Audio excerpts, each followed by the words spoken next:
অবশেষে সম্মিলিত ৫ ব্যাংকের গ্রাহকদের গতানুগতিক মুনাফা দিতে চূড়ান্ত সিদ্ধান্ত হল।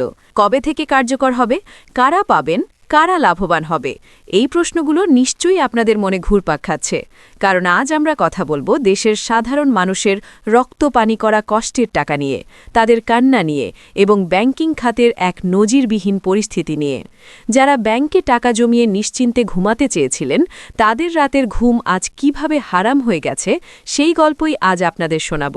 ভিডিওর শুরুতেই আমি ধন্যবাদ ও কৃতজ্ঞতা জানাতে চাই দেশের স্বনামধন্য সংবাদ মাধ্যম যমুনা টেলিভিশনকে। যমুনা টিভির বিজনেস টুডে অনুষ্ঠানের একটি অত্যন্ত নির্ভরযোগ্য এবং তথ্যবহুল রিপোর্টের উপর ভিত্তি করেই আজকের এই ভিডিওটি আমি আপনাদের জন্য তৈরি করছি, যাতে আপনারা দেশের ব্যাংকিং খাতের প্রকৃত অবস্থা সম্পর্কে একটি স্বচ্ছ ধারণা পান।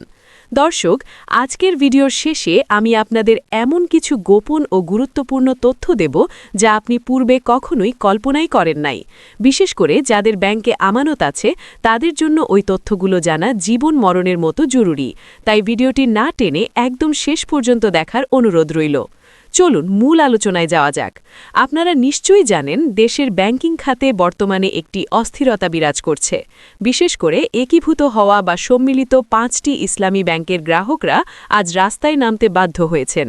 কারণটা কি? কারণ হলো একটি শব্দ, হেয়ার কাট। কি এই হেয়ার কাট? সহজ ভাষায় বলতে গেলে আপনি ব্যাংকে আপনার সারা জীবনের জমানো ১০ লাখ টাকা রেখেছেন। আশা ছিল মেয়াদ শেষে মুনাফাসহ আপনি একটি ভালো অঙ্ক পাবেন, যা দিয়ে মেয়ের বিয়ে দেবেন, নিজের চিকিৎসা করাবেন বা শেষ বয়সে একটু শান্তিতে থাকবেন। কিন্তু হঠাৎ করে ব্যাংক আপনাকে জানালো তাদের লোকসান হয়েছে, তাই তারা আপনার আসল টাকা এবং মুনাফা থেকে একটি নির্দিষ্ট অংশ কেটে রেখে বাকি টাকা আপনাকে ফেরত দেবে। অর্থাৎ আপনার টাকার একটি অংশ তারা কেটে নেবে। একেই বলা হচ্ছে হেয়ার কাট পদ্ধতি। সম্মিলিত ইসলামী ব্যাংকের আমানতকারীদের ওপর এই পদ্ধতি চাপিয়ে দেওয়ার চেষ্টা করা হচ্ছে। কিন্তু গ্রাহকরা কি এটা মেনে নেবেন? কখনোই নয়। তারা এটাকে সরাসরি শারিয়া বিরোধী এবং একটি কালো আইন হিসাবে আখ্যায়িত করেছেন। সকালে বাংলাদেশ ব্যাংকের সামনে মানববন্ধনে দাঁড়িয়ে ভুক্তভোগী গ্রাহকরা যে আর্তনাদ করেছেন, তা শুনলে যে কোনো বিবেকবান মানুষের চোখে পানি চলে আসবে। গ্রাহকরা বলছেন, মুনাফা কমিয়ে আনার নাম করে এই যে হেয়ার কাট পদ্ধতি চালু করা হচ্ছে, তা সম্পূর্ণভাবে গ্রাহক স্বার্থের পরিপন্থী। বাংলাদেশ ব্যাংক, যা দেশের সব ব্যাংকের অভিভাবক, তাদের সামনে দাঁড়িয়েই সাধারণ মানুষ আজ নিজেদের অধিকার আদায়ের জন্য চিৎকার করছেন। তারা বাংলাদেশ ব্যাংকের গভর্নরের সরাসরি হস্তক্ষেপ কামনা করেছেন। তাদের দাবি অত্যন্ত স্পষ্ট। ২০২৪ এবং ২০২৫ সালের চুক্তি অনুযায়ী আমানতকারীদের মুনাফাসহ আসল টাকা ১ টাকাও কম না দিয়ে পুরোপুরি ফেরত দিতে হবে। শুধু তাই নয়, সম্মিলিত ইসলামী ব্যাংকের সকল প্রকার লেনদেন দ্রুত স্বাভাবিক করার তাগিদ দিয়েছেন তারা। মেয়াদ শেষে চুক্তি অনুযায়ী ফিক্সড ডিপোজিট বা এফডিআর, ডিপিএস এবং এমটিডিআর এর টাকা অবিলম্বে ফেরত চেয়েছেন তারা। একটু ভেবে দেখুন দর্শক, এই টাকাগুলো কাদের?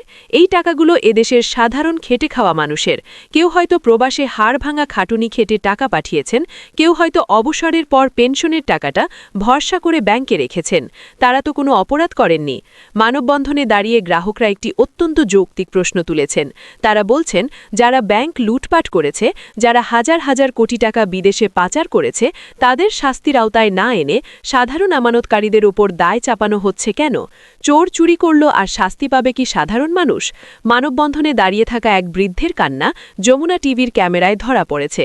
সেই দৃশ্য দেখে যে কারো হৃদয় কেঁপে উঠবে। ৮-১০ বছর ধরে তিল তিল করে তিনি টাকা জমিয়েছেন। সেই টাকার মুনাফা দিয়ে তার সংসার চলে। আজ তিনি ক্যামেরার সামনে কাঁদছেন, বলছেন তার কাছে ইফতারি কেনার টাকা নেই। রোজার দিনে একজন রোজাদার মানুষ নিজের জমানো টাকা তুলতে না পেরে রাস্তায় দাঁড়িয়ে কাঁদছেন। এর চেয়ে বড় অবিচার আর কি হতে পারে? তিনি বলছিলেন, ব্যাংক তার জীবনটা নষ্ট করে দিয়েছে। মেয়ের বিয়ে দিতে পারছেন না, ছেলে মেয়ের পড়াশোনার খরচ জোগাতে পারছেন না, এমনকি চিকিৎসার অভাবে ধুকে ধুকে মরতে বসেছেন অনেকেই। এই যে মানুষের আহাজারি, এই যে চোখের পানি, এর দায় কে নেবে? আইন শৃঙ্খলা রক্ষাকারী সদস্যরা তাদের সেখান থেকে সরিয়ে দেওয়ার চেষ্টা করেছেন, কিন্তু মানুষ যখন দেয়ালে পিঠ ঠেকে যায়, তখন তারা আর কাউকে ভয় পায় না। গ্রাহকরা সাফ জানিয়ে দিয়েছেন যে তারা এই হেয়ার কাট মানেন না, মানবেনও না। এটা কোনো এহসান বা দয়া নয়, তারা ইনসাফ চান, তারা ন্যায়ের হিসাব বুঝে নিতে চান। গ্রাহকদের পক্ষ থেকে একটি প্রতিনিধি দল বাংলাদেশ ব্যাংকের গভর্নরের সাথে দেখা করার চেষ্টা করেছেন, তাদের দাবি দাওয়া তুলে ধরার জন্য। ১ ঘণ্টা সময় বেঁধে দেওয়া হয়েছিল। তারা স্পষ্টভাবে জানিয়ে দিয়েছেন, যদি তাদের দাবি মানা না হয়, যদি তাদের লেনদেন স্বাভাবিক করে না দেওয়া হয়, তবে তারা ঘরে ফিরবেন না। দরকার হলে তারা বৃহত্তর আন্দোলনে যাবেন। দাবি না মানলে আগামী 12ই মার্চ থেকে বাংলাদেশ ব্যাংক ঘেরাও করার মতো কঠোর হুঁশিয়ারিও দিয়েছেন তারা। এখন প্রশ্ন হচ্ছে, ইসলামী ব্যাংকিং ব্যবস্থায় কি এই ধরনের হেয়ার কাট বা গ্রাহকের মূল টাকা কেটে নেওয়ার কোনো নিয়ম আছে? ইসলামী অর্থনীতিবিদ এবং স্কলাররা বারবার বলছেন, গ্রাহকের আমানত হচ্ছে একটি আমানত বা গচ্ছিত সম্পদ। ব্যাংক যদি ব্যবসা করে লাভ করে, তবে গ্রাহক লাভের অংশীদার হবেন। কিন্তু ব্যাংক যদি তাদের পরিচালকদের দুর্নীতি, অনিয়ম বা লুটপাটের কারণে দেউলিয়া হওয়ার পথে যায়, তবে তার দায় সাধারণ আমানতকারীর উপর চাপিয়ে দেওয়া সম্পূর্ণ অবৈধ এবং শারিয়া পরিপন্থী। গ্রাহক তো ব্যাংকের ব্যবস্থাপনায় ছিলেন না যে তিনি লোকসানের দায়ভার নেবেন। এই 5টি ব্যাংকের বর্তমান যে দুরবস্থা, তা কিন্তু একদিনে তৈরি হয়নি। বছরের পর বছর ধরে প্রতিনিধিত্ব খাটিয়ে বেনামের ঋণ নিয়ে এই ব্যাংকগুলোকে ফোকলা করে দেওয়া হয়েছে। আর যখন ব্যাংকগুলো ধুঁকছে, তখন তাদেরকে একত্রিত করা বা মার্জ করে সমস্যার সমাধানের একটি চেষ্টা করা হলো। কিন্তু সমস্যার আসল জায়গায় হাত না দিয়ে যারা টাকা নিয়ে পালিয়েছে, তাদের না ধরে সাধারণ মানুষের জমানো টাকার উপর কোপ মারাটা কোনোভাবেই কোনো সুস্থ অর্থনীতির লক্ষণ নয়। আপনারা যারা এই ভিডিওটি দেখছেন, তাদের হয়তো এই ব্যাংকগুলোতে টাকা নেই, কিন্তু একটু চিন্তা করে দেখুন, আজ এই 5টি ব্যাংকের গ্রাহকের সাথে যা হচ্ছে, কাল দেশের অন্য যে কোনো ব্যাংকের গ্রাহকের সাথেও তো এমনটা হতে পারে। তাই এটা শুধু ওই ভুক্তভোগীদের একার সমস্যা নয়, এটা পুরো দেশের ব্যাংকিং খাতের আস্থার সংকট। মানুষ যদি ব্যাংকে টাকা রেখে সেই টাকা ফেরত পাওয়ার নিশ্চয়তা না পায়, তবে মানুষ কেন ব্যাংকে টাকা রাখবে? সবাই বালিশের নিচে বা মাটির ব্যাংকে টাকা জমাতে শুরু করলে তো দেশের অর্থনীতি মুখ থুবড়ে পড়বে। তাই বাংলাদেশ ব্যাংক এবং সংশ্লিষ্ট কর্তৃপক্ষের উচিত অবিলম্বে এই হেয়ার কাট বা কালো আইন বাতিল করা। যারা লুটপাট করেছে, তাদের সম্পদ বাজেয়াপ্ত করে হলেও সাধারণ আমানতকারীদের টাকা বুঝিয়ে দেওয়া। একটি দেশের অর্থনীতি টিকে থাকে সাধারণ মানুষের আস্থার ওপর। সেই আস্থায় একবার ফাটল ধরলে তা জোড়া লাগানো প্রায় অসম্ভব। দর্শক, আমি ভিডিওর শুরুতে বলেছিলাম যে ভিডিওর শেষে আপনাদের এমন কিছু গোপন ও গুরুত্বপূর্ণ তথ্য দেব যা আপনারা পূর্বে কখনোই শোনেননি। এবার সেই বিষয়ে কথা বলার সময় এসেছে। মনোযোগ দিয়ে শুনুন। প্রথমত, আপনারা যারা ভাবছেন যে ব্যাংক ঘোষণা দিলেই আপনার টাকা কেটে নিতে পারবে, আইনিভাবে বিষয়টি এত সহজ নয়। বাংলাদেশের প্রচলিত চুক্তি আইন এবং কনজিউমার রাইটস বা ভোক্তা অধিকার আইন অনুযায়ী, আপনি যখন ব্যাংকের সাথে ফিক্সড ডিপোজিট বা ডিপিএস করেছিলেন, তখন একটি লিখিত চুক্তি হয়েছিল। একতরফাভাবে ব্যাংক সেই চুক্তি ভঙ্গ করে আপনার আসল টাকা কেটে নিতে পারে না।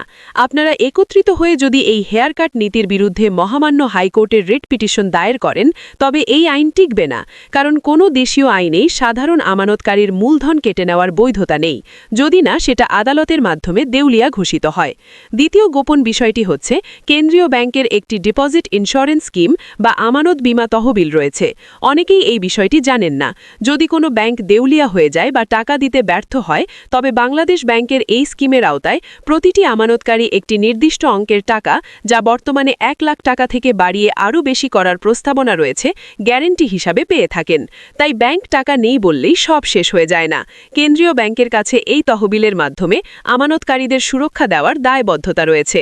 তৃতীয় এবং সবচেয়ে গুরুত্বপূর্ণ যে বিষয়টি আপনাদের সতর্ক করতে চাই, তা হলো ব্যাংক থেকে যদি আপনাদেরকে নতুন কোনো ফর্মে বা চুক্তিতে স্বাক্ষর করতে বলা হয়, যেখানে শর্তগুলো খুব ছোট ছোট অক্ষরে লেখা আছে, তবে ভুলেও না পড়ে স্বাক্ষর করবেন না। অনেক সময় ব্যাংক কর্তৃপক্ষ কৌশলে হেয়ার কাট বা টাকা কম দেওয়ার শর্ত চুক্তিতে ঢুকিয়ে গ্রাহকের স্বাক্ষর নিয়ে নেয়। একবার স্বাক্ষর করে ফেললে আইনিভাবে আপনি দুর্বল হয়ে যাবেন। তাই যে কোনো কাগজে সই করার আগে অবশ্যই একজন আইনজীবীর পরামর্শ নিন, অথবা খুব ভালোভাবে পড়ে দেখুন। এবং সবশেষ কথা হলো একতা।